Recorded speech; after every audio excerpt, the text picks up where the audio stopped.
So, good morning, everyone, and welcome to Make Your Mark series.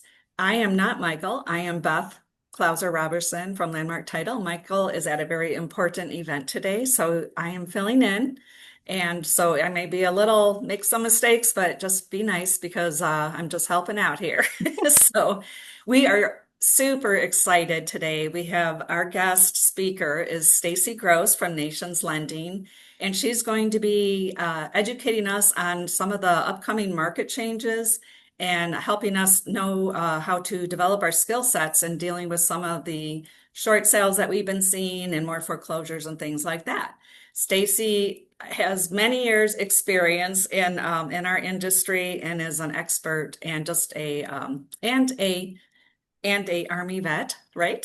A veteran. Yep. So we welcome her. Also, I have before we get started with Stacy, I just wanted to introduce Nikki. She is our Hi. escrow officer, and she is going to be helping to answer any questions on the title escrow side. So, without further ado, Stacy, I will let you take the show. All right. Thank you, Beth. Thank you, Nikki, for joining me today. Beth is right. I've actually been in the industry since the early 90s. I started in mortgages in 1992. And so over all these years, I've seen a lot of things happen, right? So I got into the market, into the business during the RTC days when the S and loan businesses had collapsed, right? So we saw a big shift then. And then we saw a really cataclysmic, you could say probably, shift in the '08 to '10 timeframe, right? Really coming into 2009. And so we're going to talk a little bit about some of the things that we saw back then. I want you to walk away today with an understanding of the short sales, pre-foreclosure and foreclosures, and just kind of a vernacular so that you can, if your clients ask you, you've got some talking points. Beth and I will be holding hour-long classes, probably maybe even hour and a half long in January. So if you are interested after you see this class today and want to really go in depth in regards to how to market short sales, pre-foreclosure, and foreclosure, that business, please reach out to Beth or myself, but reach out to us and let us know. We are happy to include you in one of our upcoming trainings that we'll be doing. Again, that's going to be a much more in-depth and taking all that knowledge. So I'm gonna have Beth click through our PowerPoint for us this morning. And Beth, we're ready to go to the next slide, please.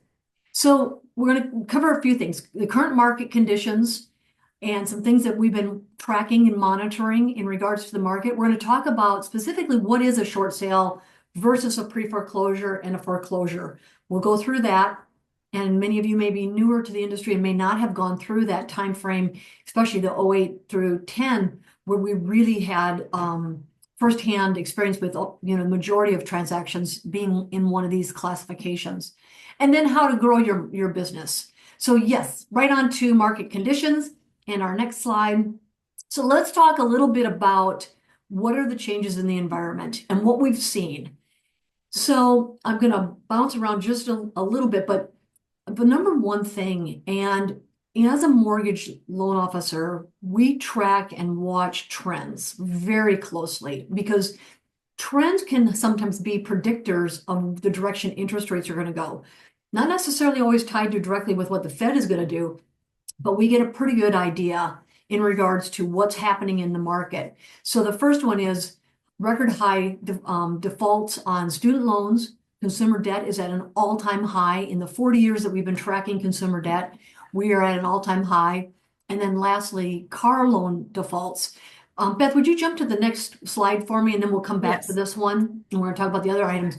So you can see with this, the current delinquency, this chart really breaks down the different types of debt that we have, and going back to 2005, and you can see, especially with the student loan debt, how that has spiked. Mortgage delinquencies, you'll see at their lowest in 2020, or 2021, probably right now, but they are starting to creep up also.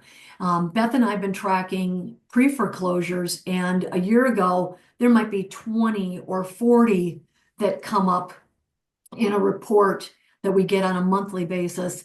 Now we're seeing a significant peak in that we saw 400 that came out in the report this week. So we're definitely seeing it trending, unfortunately, the wrong direction. As I mentioned, credit card loan debt is continuing to creep up, and also the car loans. Car loans have, again, now we're seeing a lot more repossessions of that and defaults on car loans. Would you go back to the previous slide for me? Okay, there we go. So changes in the number of pre-foreclosures. I just mentioned that, just the year-over-year change has been startling. Hopefully we're not seeing a trend that direction, but we have to be prepared for what's coming. And there is a market and there is an opportunity there for our real estate professionals to earn additional business. Some of the other things that are impacting us, and I was just attended the Zonda new home event yesterday, talking about what's happening in the market for new home builds. They are absolutely competing with resale. That they are not taking their foot off the gas. They know that the consumer has become very dependent on those concessions, and that the concessions are driving their home sales. So, one of the things that's a biggest issue is homeowners buy these homes, and whether they do it on a permanent buy down or they buy it with a concession to do maybe a 2-1 or a 3-1 buy down on the mortgage, they're going in with 30, 40, I've seen as high as $50,000 in concessions. Well, that's not value that's been added to the home. We had a situation earlier this year when the client went to refinance. They were actually upside down. The appraisal came in lower than what they had purchased the home for just a year before that. That's startling. So just something that we need to be aware of with new home builds and those concessions. Solar cost to a home. I had a client where they had done 100% VA, moved into the home, got an option to do solar, spent $40,000 on solar. And when they did that, they were automatically upside down because, right, it's a lien against the property. Upside down, and unfortunately were getting divorced. Now, think about that. They're getting divorced. They've got the solar lien. They don't even have the money now to pay for the realtor costs, the closing costs to sell that property. That's a property that could potentially go into foreclosure. So just things that we need to be aware of. Low appreciation. We saw rampant, crazy appreciation during COVID. We've seen that slowing down to as much as, and it depends on the market, I'm using a general here, but as low as 4% to 6%. A healthy appreciation in the Phoenix market overall has been around 6%. That's typically 5 to 6% is what we see. So for us to be as low as 4% overall, that also will contribute to some issues for our clients. Growing inventory. You rewind the clock just a year ago, and we were like, wow, we've got a month's supply of homes. Now I think we're trending right around 4 months supply with around 25,000 homes on the market. And that number could be a little bit higher or lower. But, again, we're seeing growing inventory, that homes that are not moving. Employment growth. Interesting statistic that I also saw yesterday kind of reinforced what I've been watching is that our unemployment is not ticking up, and I use a caveat here, yet. It's not ticking up yet. However, what we are seeing is very slow employment growth. So the Maricopa County area typically sees around 60 to 70,000 job creations, and over the month over month. We're down to 13,000 that we are showing. So again, that's a concerning trend that we need to be aware of. Again, I kind of just want to set the stage for you so that as you're having conversations with your clients, if any of these items are coming up, it's not foreign. You're now have this information and are able to see, hey, yeah, we've got some concerning trends that we need to watch. Next slide, please.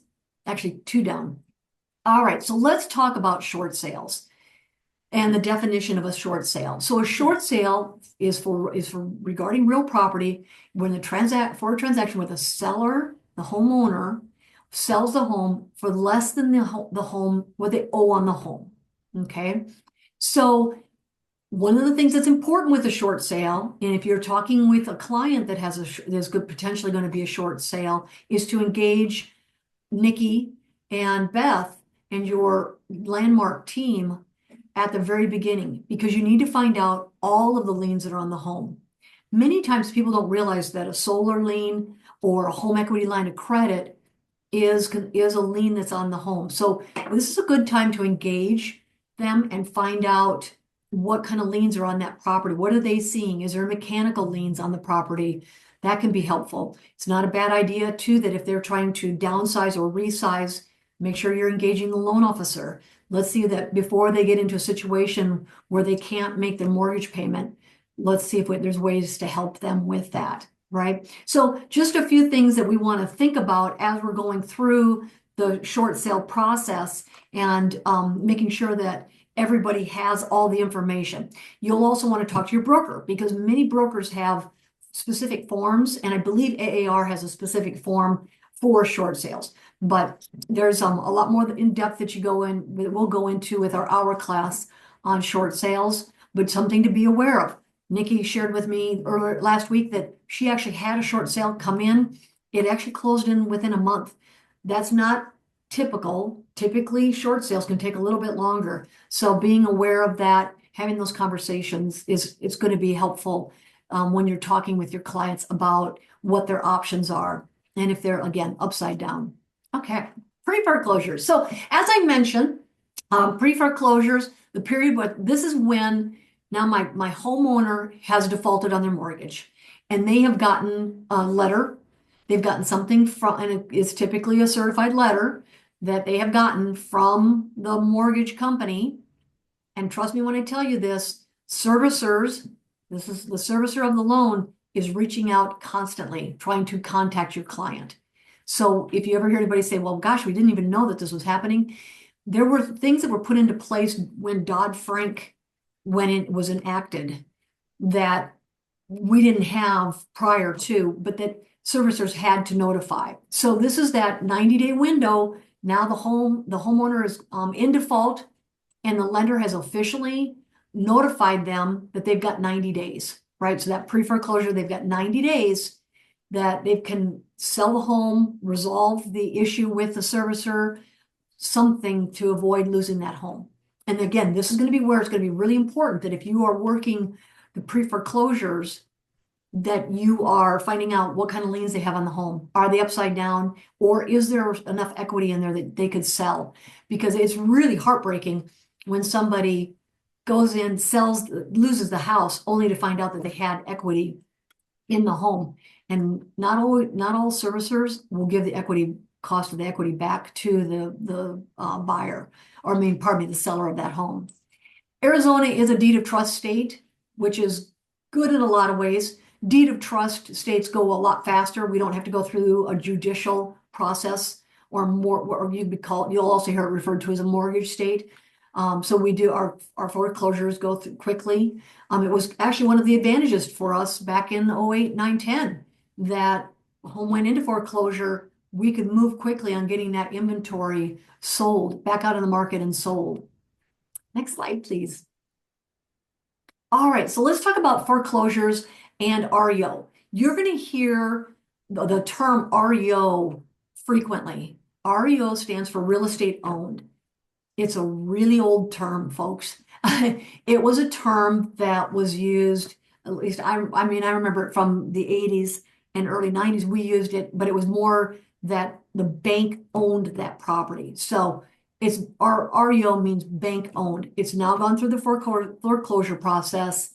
The property has gone back to the bank. So again, here's where the servicer has notified them. They've gotten their notification. In some cases, if the people are not vacating the property, the sheriff is showing up to help escort them. The problem is, a lot of times, if you are working foreclosures, you're notified, and then you have to go out and change the locks immediately. Back in the Great Recession, we saw people had left things in their home. There's a big motivation for banks to move these properties during the pre-foreclosure process. Trust me, they do not want it to go into foreclosure. And there's a lot of reasons why. If you were around during that time, you probably remember going out. I can remember when I worked for an REO agent. I had started out in the short sale business and then I had worked for an REO agent for a while. We'd go out and the kitchen was gone. Cement had been poured down the toilets. These were people that were upset. Holes were in the walls. So if the property could be sold during the pre-foreclosure process, it was much more advantageous for the bank to do that. So this is kind of one of those things where they'd rather not go through the foreclosure process. You'll also hear some banks will work with buyers to do loan modifications, again, to avoid going through the foreclosure. I talked with our servicer and just kind of getting a temperature check on what they're seeing.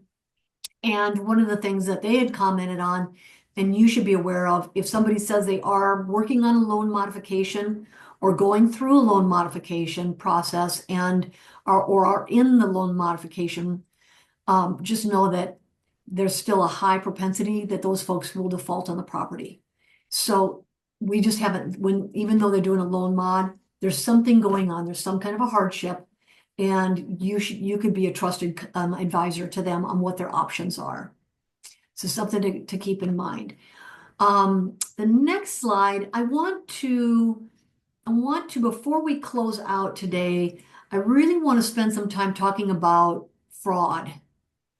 Because during this process, there are people that are also, you're going to be able to get the information from Beth and Landmark Title in regards to people who are in the pre-foreclosure process, right? Fraudsters are doing it also.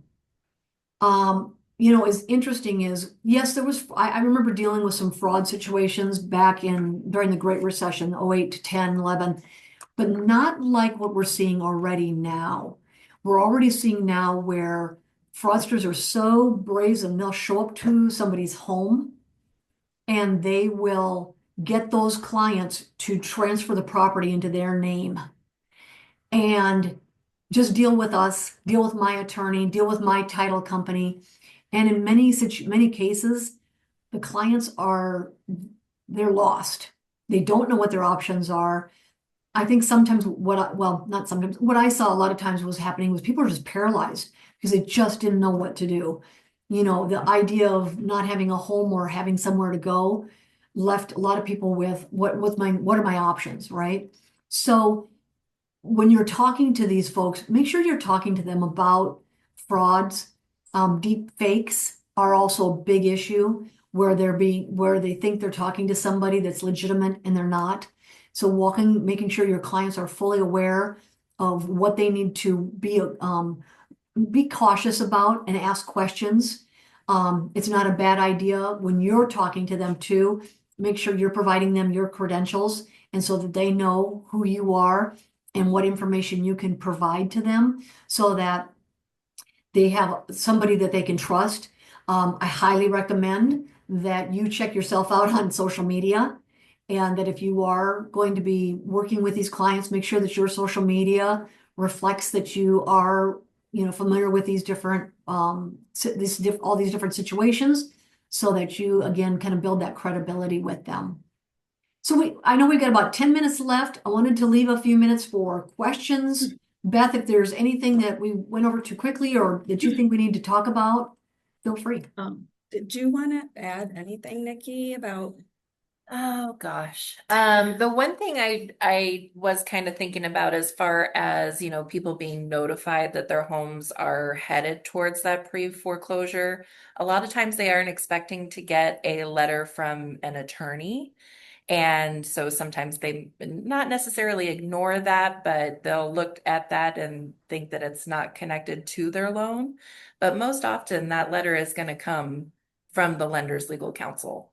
So that's something to kind of keep them aware of if they're saying they haven't seen anything from their lender or they had no idea it was in pre-foreclosure. Another thing that's very important is to always tell your client to communicate with the lender, or if you're even communicating with the lender directly, if you are doing, short sale or pre-foreclosure, because like Stacey was saying, most of these lenders do not want to get to that position. So the more you communicate with them, the more likely, you're able to resolve without needing to get to that point, to the foreclosure point. That's a great point, Nikki, and thank you. So one of the things, if you do decide to come to our lunch and learn that we're going to be doing in January, we're going to have Nikki there with us, but we're going to go into a lot more detail on who you should be in contact with at the lender, the communications that you're going to want to be aware of, the time frames.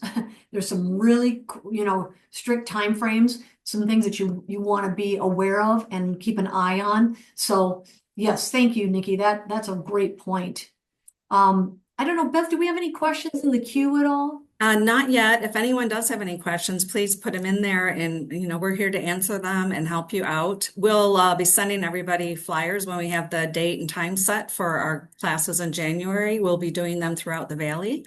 So if you're in the West Valley, we'll be doing one there. We'll be doing one central and then one in the East Valley here at our new office. So let's see. No questions. That's good. I guess you guys are all Oh, ready to go and make some money and help some people out of some difficult situations. We appreciate everybody attending today. And we are doing a class the Wednesday before Thanksgiving. If anybody does feel like attending, we are going to have our attorney who does our 1031 exchanges and all that, but he's going to be talking about legal pitfalls in real estate and just going over some scenarios of things that agents may not have thought of that may get them into trouble. So it might be a great class to attend. If you're busy with the holidays, as always, we'll be recording it as well. And we just want to thank everybody. Again, we'll let you know when Stacey and Nikki and I have our upcoming classes. And I hope you all have a wonderful Thanksgiving, because I will not see you next week because I'll be on vacation. So enjoy. And let's say, Stacey, did you have anything else to add, or are we, No, I think hopefully that gives everybody it was intended to be a high level overview today, folks. We'll get into a lot more nitty gritty, but if you have questions before we do one of our classes, please don't hesitate. Reach out to Beth or myself. We are happy to answer your questions.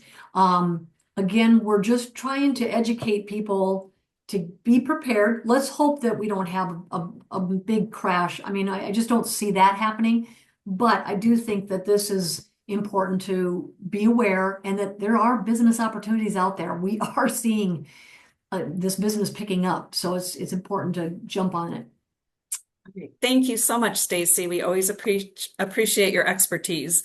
And thank you for being one of our best hosts on Make Your Mark. You're welcome. Thank you for inviting me, Beth. All right, everyone, have a great day. Thank you. Thank you. Bye-bye.